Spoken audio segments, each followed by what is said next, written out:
Hi, my name is Amanda. Welcome to my YouTube channel. This is my first video. I am creating a card for a Lawn Fawn challenge or summer challenge for the month of July.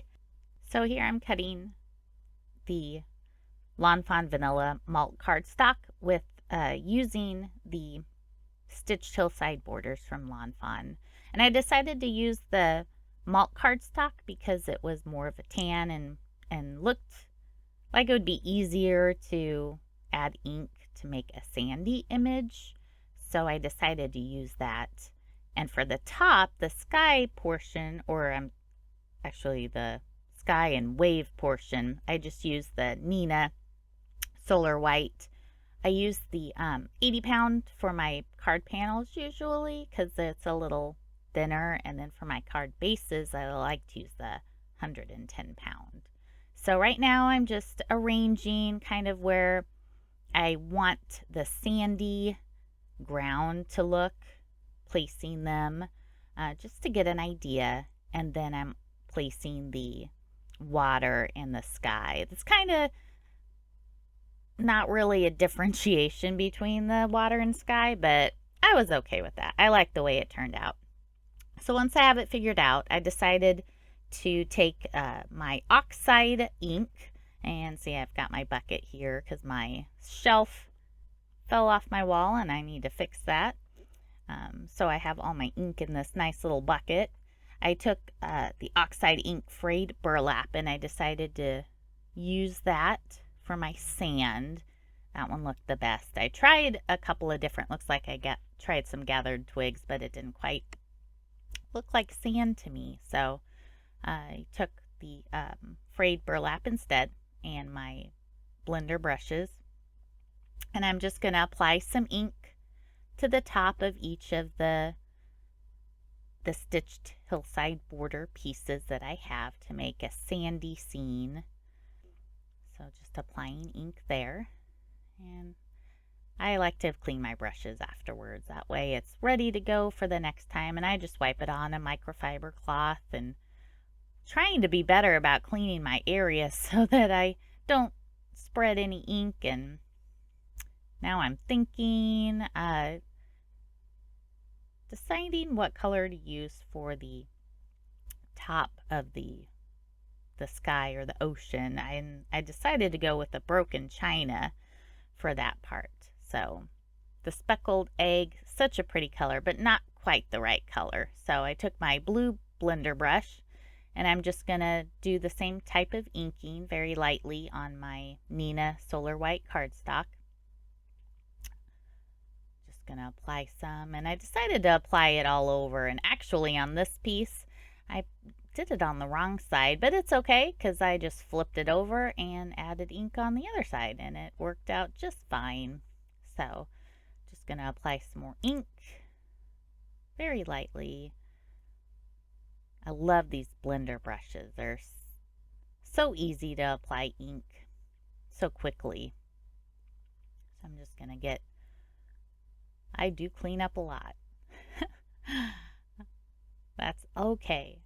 It's so hard, with your crafting area to keep things clean. I don't know if you're like me. I like to pile stuff up, and I keep piling and piling, and then I have a hill and an avalanche of supplies. Trying to be better about that and try to clean up after each project. So, but I'm finishing that blending there. Right now I've taken the rainbow die cut from Lawn Fawn, and I just cut that out from Neenah Solar White cardstock. I believe I used the 110 pound just because it was a little more sturdy. And I'm taking my Copics, and I decided to use that to color my rainbow pieces rather than cutting colored cardstock out of each piece, which you could totally do also. So I put my Copic colors up there. Generally for red, my go-to is always the R29. I usually do a blend with R24, R27, and R29 for my reds. For my yellow, I believe I use the Y08, and my orange, the YR 68. I've got my green there. And then this rainbow has an extra color. Usually I just skip the whole indigo, but this one has enough that you can use an indigo. I believe that was B24, and now I'm using a BV04 for the indigo stripe. And then for the last one, I went ahead and used the violet V17 for that. And I like to go around the edges too. It just makes it look more finished. I'm going to take my rainbow now and glue it onto a backing, and I used Neenah Solar White 80 pound. And I'm just going to glue those on there with my Lawn Fawn glue. I love this glue, and it's so easy to apply and use. So I'm just applying all my rainbow pieces to the background, and then once I get those all on there, I'm going to just take my scissors and cut the rainbow out. And I try to cut under the edge a little bit, so that way that white doesn't stick out at all. Right here I'm cutting my sentiment. It was kind of tricky to find a big enough sentiment that wasn't too big to hang off, and I decided to go with this set. It's a Simon Says stamp letter set, and I totally don't remember what it's called, but links will be below for all products that I used. I am using the pretty glitter cardstock from Lawn Fawn for the sentiment, and I ended up cutting it out from the glitter cardstock, and then I also cut it out from 2 layers of my white. Always makes it stand out a little better. Doesn't look so flat. All right, here I just kind of laying out my card scene. I didn't show the stamping for the little critters. I used the Pretty Pink Posh Sea Friends set for this one. I didn't have a Lawn Fawn critter set. I wanted to use, because it is a Lawn Fawn challenge, but I decided to go with this set.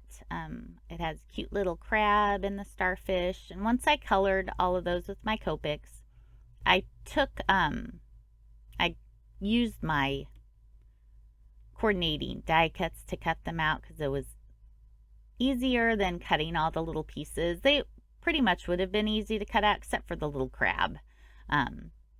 So what I did was I took my E31 and I kind of went around all those little edges. That was the closest brown Copic color that I had to that frayed burlap that I used for the sand. So I just went around the edge with that marker and kind of covered it up so they would blend in and not stick out.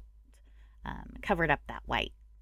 And then I decided to take that Let's Celebrate sentiment from a Lawn Fawn. It says Simply Celebrate, and that way my sentiment can say let's celebrate summer. And I just used that same blue that I used for the sand, the broken china, or the ocean rather, ocean sky. And I had to stamp that a few times just to get it to be dark enough. I decided to heat emboss it using clear embossing powder, and then just heat setting that right now.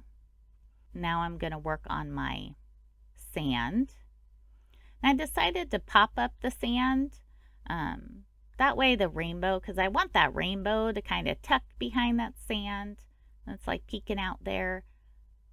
So trying to determine the placement of that, and to give some dimension, I decided to pull out my big old foam roll.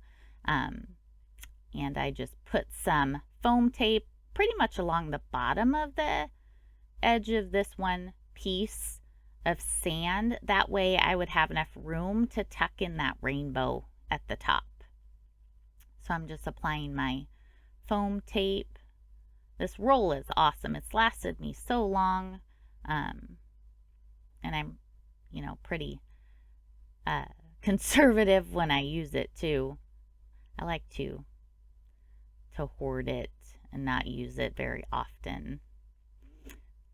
But my rainbow, I ended up having to cut my rainbow down to fit it because it was a little too tall, and you'll see that here in a second. But I decided to first, before sticking my rainbow down, I just took the E31 marker to add a little bit of sand, a little bit of texture, and I just did little dots all over, just little dots, and it kind of gives it just a little bit more. And I end up doing that with each of the pieces of sand. I'm adding more foam tape to each piece, and I decided to pretty much just add it to the bottom edge because the top edge is already kind of standing up, so you don't want to put more foam tape on the whole piece or you'll have uneven dimension. It'll be like really big on the top side and then really, even on the bottom. So I usually, for that piece, I just put my foam tape along the bottom, and then I added a little glue along the top hilly edge, and that way it would stay flush. And I did that with both those bottom pieces. And then I'm going to add my rainbow. Like I said, I had to cut that down a little bit just so that it wasn't too big. Sometimes you have to snip things a couple of times, try it out, take off a little bit more. And actually I marked here with a pencil where I thought I would like to cut it down. See, took off quite a bit, but ended up fitting, so I'm going to glue that down with my liquid glue. And I'm going to get all my letters ready. I decided to use the grid on my work surface. I'm just going to line all my letters up, try to space those together. Now I'm going to put all my little critters down, trying to figure out where I want them. And the seashells. So cute. I tried to use an odd number of little accessories. I think odd numbers always look best. That rule of threes, in decorating and with anything. Just the odd numbers make it more appealing. So I just have 5. And now I'm going to add just a little bit of sand underneath, just with that same E31 underneath the little critters. And I've been using my gel black pen to add details, and I've actually been using them to kind of outline a lot of things too more. Just makes it stand out. So I ended up doing that. And I'm going to trim down the card a little bit so that it has a little bit of a border around my card. So it ended up being about 5 1/4 by 4 inches. And then when I put it on my card base, and I used a top folding landscape card base made out of the Neenah Solar White. And see, I had to give it a little force there because that foam tape, if I had done it again, I would have trimmed it down before I put the foam tape on, because it's always hard to cut through.